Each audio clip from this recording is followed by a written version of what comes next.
നമസ്കാരം. പ്രാദേശിക വാർത്തകൾ വായിക്കുന്നത് അനിൽ ചന്ദ്രൻ. പ്രധാന വാർത്തകൾ. പഞ്ചായത്തി രാജ് ഗ്രാമീണ തദ്ദേശ സ്ഥാപനങ്ങളിലായി 14 ലക്ഷത്തോളം സ്ത്രീകൾ തെരഞ്ഞെടുത്ത അംഗങ്ങളായി പ്രവർത്തിച്ചു വരുന്നുണ്ടെന്ന് രാഷ്ട്രപതി ദ്രൌപദി മുർമു. സിബിഐ വികസിപ്പിച്ച ഭാരത് പോൾ പോർട്ടൽ ആഭ്യന്തരമന്ത്രി അമിത്ഷാ ഇന്ന് ന്യൂഡൽഹിയിൽ ഉദ്ഘാടനം ചെയ്യും. സംസ്ഥാന സ്കൂൾ കലോത്സവത്തിൽ കണ്ണൂർ മുന്നിൽ തന്നെ. 4ാം ദിവസമായ ഇന്ന് 25 വേദികളിൽ 50ഓളം മത്സരങ്ങൾ അരങ്ങേറും. കേരള നിയമസഭ അന്താരാഷ്ട്ര പുസ്തകോത്സവം രാവിലെ മുഖ്യമന്ത്രി പിണറായി വിജയൻ ഉദ്ഘാടനം ചെയ്യും. ഐഎസ്എൽ ഫുട്ബോളിൽ മുംബൈ സിറ്റി ഈസ്റ്റ് ബംഗാളിനെ തോൽപ്പിച്ചു. വാർത്തകൾ വിശദമായി. പഞ്ചായത്തി രാജ് ഗ്രാമീണ തദ്ദേശ സ്ഥാപനങ്ങളിലായി 14 ലക്ഷത്തോളം സ്ത്രീകൾ തെരഞ്ഞെടുത്ത അംഗങ്ങളായി പ്രവർത്തിച്ചു വരുന്നുണ്ടെന്ന് രാഷ്ട്രപതി ദ്രൌപദി മുർമു പറഞ്ഞു. അംഗങ്ങളുടെ 46%മാണിത്. സ്ത്രീ പങ്കാളിത്തം വർദ്ധിപ്പിക്കാൻ മിക്ക സംസ്ഥാനങ്ങളിലും വനിതാ സംവരണം 50%മാക്കി ഉയർത്തിയിട്ടുണ്ടെന്നും അവർ അറിയിച്ചു. രാഷ്ട്രപതി ഭവനിൽ പഞ്ചായത്തി രാജ് സ്ഥാപനങ്ങളിലെ പട്ടിക ഗോത്രവർഗ്ഗ വനിതാ പ്രതിനിധികളുമായി സംസാരിക്കുകയായിരുന്നു ദ്രൌപദി മുർമു. പട്ടിക ഗോത്രവർഗ്ഗക്കാർ ഉൾപ്പെടെ സമൂഹത്തിലെ എല്ലാ വിഭാഗത്തിന്റെയും ഉന്നതിക്ക് വേണ്ടിയാണ് ഗവൺമെന്റ് പ്രവർത്തിച്ചു വരുന്നതെന്ന് രാഷ്ട്രപതി വ്യക്തമാക്കി. ഛത്തീസ്ഗഡിലെ ബീജാപൂർ ജില്ലയിൽ സുരക്ഷാ സംഘത്തിന് നേരെ മാവോയിസ്റ്റുകൾ നടത്തിയ ആക്രമണത്തെ രാഷ്ട്രപതി ദ്രൌപദി മുർമു അപലപിച്ചു. ജീവത്യാഗം ചെയ്ത ധീര സൈനികരുടെ കുടുംബങ്ങളെ അവർ അനുശോചനം അറിയിച്ചു. നക്സലിസത്തെ പൂർണ്ണമായും ഉന്മൂലനം ചെയ്യാൻ രാജ്യം പ്രതിജ്ഞാബദ്ധമാണെന്നും രാഷ്ട്രപതി പറഞ്ഞു. സുരക്ഷാ സംഘത്തിന് നേരെ മാവോയിസ്റ്റുകൾ നടത്തിയ ആക്രമണത്തിൽ 9 ജവാന്മാരാണ് വീരമൃത്യു വരിച്ചത്. ഐഇഡി സ്ഫോടനത്തിലൂടെയാണ് ഇന്നലെ ഉച്ചയോടെ മാവോയിസ്റ്റുകൾ സൈനികരെ ആക്രമിച്ചത്.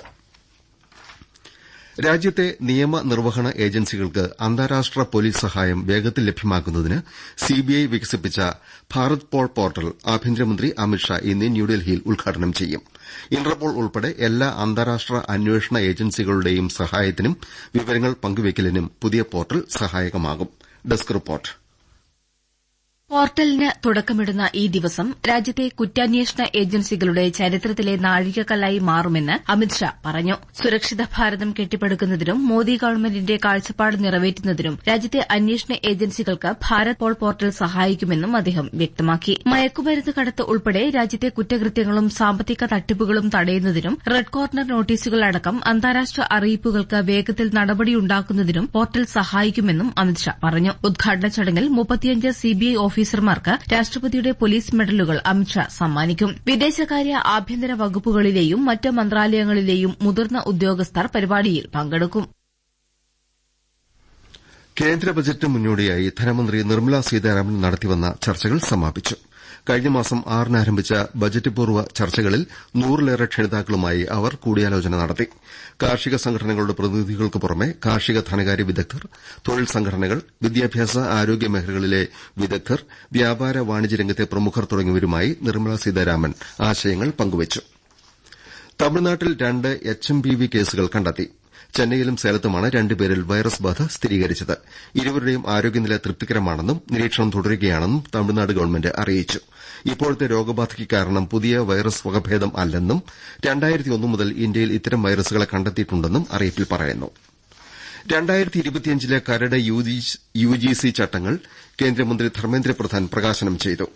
സർവകലാശാലകളിലെയും കോളേജുകളിലെയും അധ്യാപകരുടെയും അക്കാദമിക് ജീവനക്കാരുടെയും നിയമനത്തിനും സ്ഥാനക്കയറ്റത്തിനും ആവശ്യമായ യോഗ്യതകൾ, ഉന്നത വിദ്യാഭ്യാസ നിലവാരം കാത്തുസൂക്ഷിക്കാൻ ആവശ്യമായ നടപടികൾ എന്നിവ കരടിൽ ഉൾപ്പെടുത്തിയിട്ടുണ്ട്. ഇതുമായി ബന്ധപ്പെട്ട് പൊതുജനങ്ങളിൽ നിന്ന് അഭിപ്രായങ്ങളും നിർദ്ദേശങ്ങളും ക്ഷണിക്കുമെന്ന് കേന്ദ്രമന്ത്രി പറഞ്ഞു. 63ാമത് സംസ്ഥാന സ്കൂൾ കലോത്സവത്തിന്റെ 4ാം ദിവസമായ ഇന്ന് 25 വേദികളിലായി 50ഓളം മത്സരങ്ങൾ അരങ്ങേറും. 3ാം ദിവസമായ ഇന്നലെ 179 മത്സരങ്ങൾ പൂർത്തിയായപ്പോൾ 713 പോയിന്റുമായി കണ്ണൂരാണ് മുന്നിൽ. 708 പോയിന്റ് വീതം നേടി തൃശൂരും കോഴിക്കോടും 2ാം സ്ഥാനത്തുണ്ട്. 702 പോയിന്റോടെ പാലക്കാടാണ് 3ാമത്. സ്കൂളുകളിൽ 123 പോയിന്റുമായി പാലക്കാട് ആലത്തൂർ BSS ഗുരുകുലം ഹയർ സെക്കൻഡറിയാണ് 1ാം സ്ഥാനത്ത്. കൂടുതൽ വിവരങ്ങളുമായി ആകാശവാണി തിരുവനന്തപുരം ജില്ലാ പ്രതിനിധി റജു കോലിയക്കോട്. സംസ്ഥാന സ്കൂൾ കലോത്സവത്തിന്റെ 3ാം ദിനമായ ഇന്നലെ രാത്രി 10 മണിയോടെ മത്സരങ്ങൾ പൂർത്തിയായി. പ്രവൃത്തി ദിവസമായിട്ടുകൂടി എല്ലാ വേദികളിലും ഇന്നലെ നല്ല തിരക്കാണ് അനുഭവപ്പെട്ടത്. സ്ത്രീ ശാക്തീകരണത്തിന്റെ സന്ദേശം നൽകിക്കൊണ്ട് 3ാം ദിനത്തിലെ പരിപാടികൾ നിയന്ത്രിച്ചത് സ്ത്രീകളായിരുന്നു. ഭക്ഷണപന്തലിൽ 25,000-ഓളം പേർ ഭക്ഷണം കഴിക്കാനെത്തി. 4ാം ദിനമായ ഇന്ന് പ്രധാന വേദിയായ സെൻട്രൽ സ്റ്റേഡിയത്തിൽ രാവിലെ ഹൈസ്കൂൾ വിഭാഗം പെൺകുട്ടികളുടെ ഭരതനാട്യവും ഉച്ചയ്ക്ക് ശേഷം ഹൈസ്കൂൾ വിഭാഗം സംഘനൃത്തവും അരങ്ങേറും. ആസ്വാദകരുടെ ഇഷ്ട ഹൈസ്കൂൾ വിഭാഗം മലയാള നാടക മത്സരം രാവിലെ 9:30 ടാഗോർ തിയേറ്ററിൽ ആരംഭിക്കും. ജനപ്രിയ ഇനങ്ങളായ മിമിക്രി, മോണോ ആക്ട്, ചവിട്ട് നാടകം, നാടോടി നൃത്തം, നാടൻപാട്ട്, കഥാപ്രസംഗം എന്നിവയും വിവിധ വേദികളിലായി ഇന്ന് അരങ്ങേറും. പുതുതായി ഉൾപ്പെടുത്തിയ ഗോത്ര കലാരൂപങ്ങളായ ഇരുള നൃത്തവും പളിയ നൃത്തവും നിശാഗന്ധിയിൽ നടക്കും. പ്രാദേശിക വാർത്തകളാണ് കേൾക്കുന്നത്.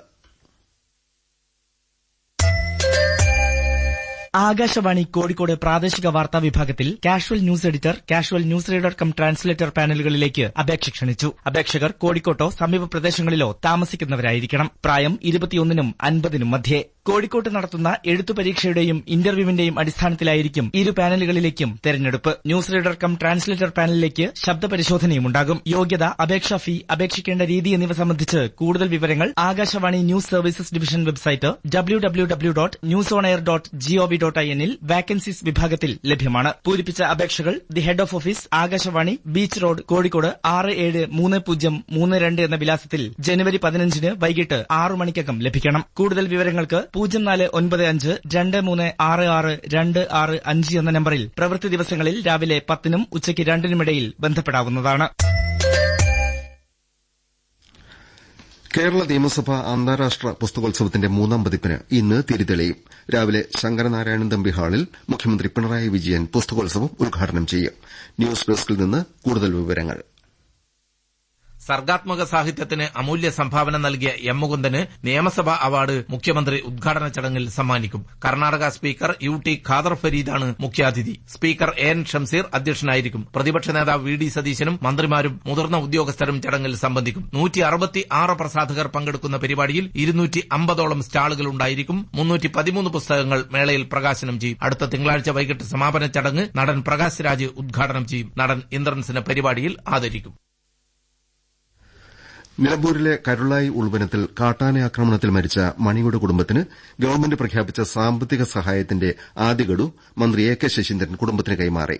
നെടുങ്കയത്തുനിന്ന് 18 കിലോമീറ്ററോളം ഉൾക്കാട്ടിൽ സഞ്ചരിച്ചെത്തിയാണ് മന്ത്രി കണ്ണിക്കയിൽ 5 ലക്ഷം രൂപ കുടുംബത്തെ ഏൽപ്പിച്ചത്. ഭിന്നശേഷിക്കാർക്കായി സംസ്ഥാനത്ത് പുനരധിവാസ ഗ്രാമങ്ങൾ ഉടൻ സജ്ജമാക്കുമെന്ന് മന്ത്രി ഡോക്ടർ ആർ ബിന്ദു അറിയിച്ചു. പെരിന്തൽമണ്ണയിൽ സാമൂഹ്യനീതി വകുപ്പും ഭിന്നശേഷി ക്ഷേമ കോർപ്പറേഷനും ചേർന്ന് സംഘടിപ്പിച്ച സഹായ ഉപകരണ വിതരണം ഉദ്ഘാടനം ചെയ്യുകയായിരുന്നു മന്ത്രി. തീവ്ര ഭിന്നശേഷിക്കാർക്ക് താമസ സൌകര്യവും ആരോഗ്യ സംവിധാനങ്ങളും സ്കൂളുകളും ഉൾപ്പെടെ വിപുലമായ സംവിധാനങ്ങളോടെയാണ് രാജ്യത്തിന് തന്നെ മാതൃകയാകുന്ന പുനരധിവാസ ഗ്രാമം ഒരുക്കുന്നതെന്ന് മന്ത്രി പറഞ്ഞു. ISL ഫുട്ബോളിൽ മുംബൈ സിറ്റി ഈസ്റ്റ് ബംഗാളിനെ തോൽപ്പിച്ചു. 2-നെതിരെ 3 ഗോളിനാണ് കൊൽക്കത്തയിൽ ഈസ്റ്റ് ബംഗാളിനെ അവർ തോൽപ്പിച്ചത്. നാളെ FC ഗോവ ഹൈദരാബാദ് FCയെ നേരിടും. ഗോവയിൽ വൈകിട്ട് 7:30 മത്സരം. കേരളത്തിൽ UDFുമായി കൈകോർത്ത് പോരാടാൻ തീരുമാനിച്ചതായി PV അൻവർ MLA തവനൂരിൽ പറഞ്ഞു. പിണറായിസത്തെ താഴെയിറക്കുകയെന്ന മുദ്രാവാക്യത്തോടെ UDFിനൊപ്പം മുന്നോട്ട് പോകുമെന്നും അദ്ദേഹം വ്യക്തമാക്കി. കേരളത്തിലെ പൊതുസമൂഹവും BD സതീശനടക്കം UDF നേതാക്കളും ധാർമ്മിക പിന്തുണ നൽകിയെന്നും അതേറെ ആശ്വാസകരമാണെന്നും തവനൂർ ജയിലിൽ നിന്ന് ജാമ്യം ലഭിച്ച് പുറത്തിറങ്ങിയ അൻവർ അറിയിച്ചു. 50,000 രൂപയുടെ വീതം 2 ആൾജാമ്യത്തിലാണ് നിലമ്പൂർ ഫസ്റ്റ് ക്ലാസ് മജിസ്ട്രേറ്റ് കോടതി ജാമ്യം അനുവദിച്ചത്. DFO ഓഫീസിന് വരുത്തിയ നാശനഷ്ടത്തിന് 35,000 രൂപയും അൻവർ കോടതിയിൽ കെട്ടിവെച്ചു. പിണറായി വിജയന്റെ കാലത്ത് തന്നെ കേരളത്തിൽ കമ്മ്യൂണിസ്റ്റ് മാർക്സിസ്റ്റ് പാർട്ടിക്ക് അന്ത്യമാകുമെന്ന് BJP സംസ്ഥാന പ്രസിഡന്റ് K സുരേന്ദ്രൻ പറഞ്ഞു. കായംകുളത്ത് BJPയുടെ ജനമുന്നേറ്റ സദസ്സ് ഉദ്ഘാടനം ചെയ്യുകയായിരുന്നു അദ്ദേഹം. CPIM ൽ നിന്ന് അടക്കം വിവിധ പാർട്ടികളിൽ നിന്ന് 218 പേർ ചടങ്ങിൽ BJPയിൽ ചേർന്നു. ശബരിമലയിൽ മകരവിളക്ക് മഹോത്സവത്തിന് ഒരുക്കങ്ങൾ ആരംഭിച്ചതായി മേൽശാന്തി S അരുൺകുമാർ നമ്പൂതിരി അറിയിച്ചു. ദക്ഷിണായനത്തിൽ നിന്ന് ഉത്തരായനത്തിന്റെ തുടക്കം കുറിച്ച് സൂര്യൻ ധനുരാശിയിൽ നിന്ന് മകരരാശിയിലേക്ക് മാറുന്ന വേളയിലാണ് മകരസംക്രമ പൂജ. പ്രധാന വാർത്തകൾ വീണ്ടും. പഞ്ചായത്ത് രാജ് ഗ്രാമീണ തദ്ദേശ സ്ഥാപനങ്ങളിലായി 14 ലക്ഷത്തോളം സ്ത്രീകൾ തെരഞ്ഞെടുത്ത അംഗങ്ങളായി പ്രവർത്തിച്ചു വരുന്നുണ്ടെന്ന് രാഷ്ട്രപതി ദ്രൌപദി മുർമു. CBI വികസിപ്പിച്ച ഭാരത് പോൾ പോർട്ടൽ ആഭ്യന്തരമന്ത്രി അമിത്ഷാ ഇന്ന് ന്യൂഡൽഹിയിൽ ഉദ്ഘാടനം ചെയ്യും. സംസ്ഥാന സ്കൂൾ കലോത്സവത്തിൽ കണ്ണൂർ മുന്നിൽ തന്നെ 4ാം ദിവസമായ ഇന്ന് 25 വേദികളിൽ 50ഓളം മത്സരങ്ങൾ അരങ്ങേറും. കേരള നിയമസഭാ അന്താരാഷ്ട്ര പുസ്തകോത്സവം രാവിലെ മുഖ്യമന്ത്രി പിണറായി വിജയൻ ഉദ്ഘാടനം ചെയ്യും. ഐഎസ്എൽ ഫുട്ബോളിൽ മുംബൈ സിറ്റി ഈസ്റ്റ് ബംഗാളിനെ തോൽപ്പിച്ചു.